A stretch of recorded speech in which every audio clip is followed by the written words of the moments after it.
Good morning. Welcome to Market Mashup, our weekly recap of financial markets and what we have in store for the upcoming week that might impact stocks and bonds. I'm Scott Nasca, President, Generation Capital Management. Strong week for stocks last week. The Dow Jones was up 2.0%, S&P up 2.3%, NASDAQ up 2.2%. So this, once again, a strong week, followed by a strong month and a strong quarter and a strong year to date so far. Looking at the levels of each of the indices, the Dow Jones was up 3.8% year to date. That's the lowest of the three. S&P was up over 15%, and the NASDAQ was the leader with the returns over 31%. So definitely risk on appetite for the investors out there, and geared more towards the growth stocks led by technology.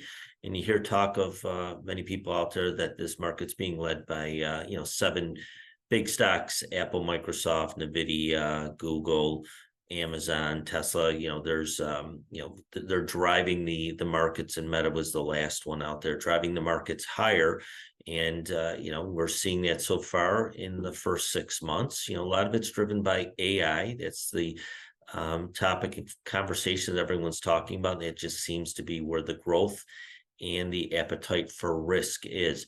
Looking at the bond market again, we got the 2-year at 4.90%, the 10-year at 3.82%. So just shy of 110 basis point inversion that's been going on for the past 9 months or so. Just keep an eye out for it. Like I said, in the past, it's led to economic slowdowns and recessions.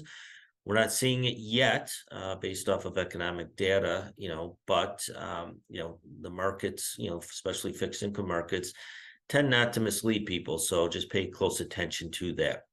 We do have a lot of data points coming out this week. We have ISM manufacturing on Monday. We have the Fed meeting minutes that are released on Wednesday. We have jobless claims on Thursday with ISM services as well on Thursday. And then on Friday, we have the jobs report for the month of June. That's going to be an important number.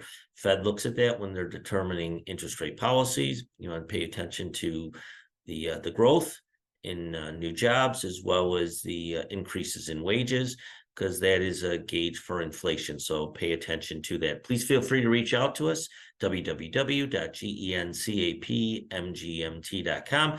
Our team is ready to answer any questions that you might have, provide a second opinion on your portfolios, just to make sure that your portfolio allocations are lined up the way to meet your goals and objectives and your overall risk tolerances.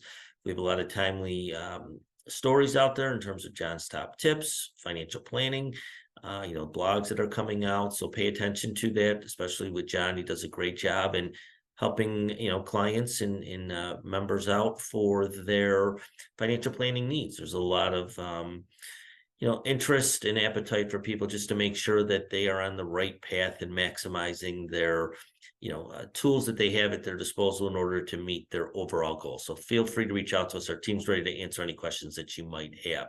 Shortened week this week with the markets closed on Tuesday for Independence Day. So everyone have a great 4th of July. I'm Scott Nasca, President of Generation Capital Management, and this is Market Mashup. Have a great week, everyone.